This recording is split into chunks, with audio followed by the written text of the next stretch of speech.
Rajpal Yadav cheque bounce के एक मामले में तिहाड़ जेल में सजा काटकर हाल ही में रिहा हुए हैं। इस मामले की अगली सुनवाई अब 18 मार्च को होनी है। जेल से रिहा हो चुके राजपाल यादव ने कहा कि अभी 2-4 दिन वो अपनी भतीजी की शादी में काफी ज्यादा बिजी हैं। इसके बाद तसल्ली से वो एक प्रेस मीटिंग करेंगे और मीडिया से मुलाकात करेंगे। इस वक्त उन्होंने अपने जेल में बिताए एक्सपीरियंस को भी शेयर किया है और कहा है कि कैदी ऐसे हैं बहुत से जिन्हें दूसरा मौका मिलना चाहिए। और इसी के साथ उन्होंने दिल्ली की मुख्यमंत्री रेखा गुप्ता से एक निवेदन भी किया है।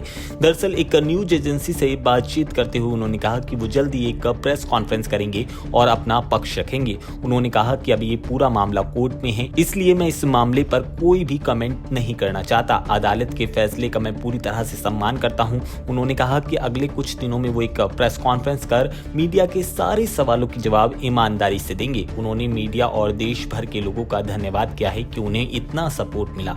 आपको बता दें करीब एक हफ्ते से ज्यादा वक्त वो जेल में बिता कर आए हैं। वहीं अब उस पूरे मामले पर उन्होंने बातचीत की है और कहा है कि जेल में कुछ कैदी ऐसे मौजूद हैं जिन्हें दूसरा मौका मिलना चाहिए और वो उसके हकदार भी हैं। उन्होंने कहा कि कई कैदी ऐसे हैं जिन्होंने सिर्फ अपने जीवन में एक बार गलती की और कई सालों से जेल में बंद हैं। उन्होंने कहा कि 20,000 कैदियों में से कुछ ऐसे हैं जिनकी गलती सिर्फ 1 साल हुई और 10 साल से ज्यादा वो जेल में बंद हैं। उन्होंने कहा कि मामलों की जांच हो तो उनको एक और मौका मिल सकता है।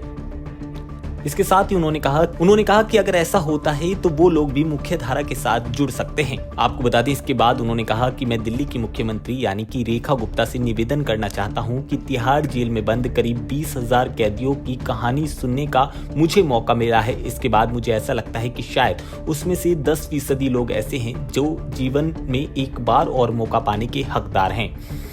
राजपाल यादव ने जेल में बरसों से बंद कैदियों को लेकर कहा कि हजारों लोगों में से कुछ लोगों से मिलने का मुझे मौका मिला है और अगर आगे जाकर मुझे उनकी पैरवी भी करनी पड़ी तो मैं जरूर करूंगा। उनमें से कई लोग युवा हैं। ऐसा लग रहा है कि अगर 10% लोगों को नया जीवन मिलता है तो ये बहुत अच्छी बात होगी और इस मौके के बाद सचमुच समाज में एक बड़ा बदलाव आएगा।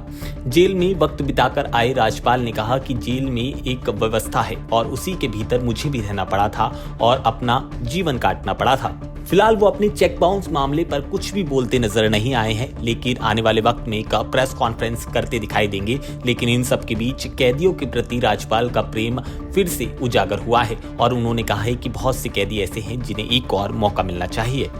इस तरह के एंटरटेनमेंट से जुड़ी खबरों के लिए आप हमारे चैनल फिल्मी बीट को सब्सक्राइब करना बिल्कुल मत भूलना।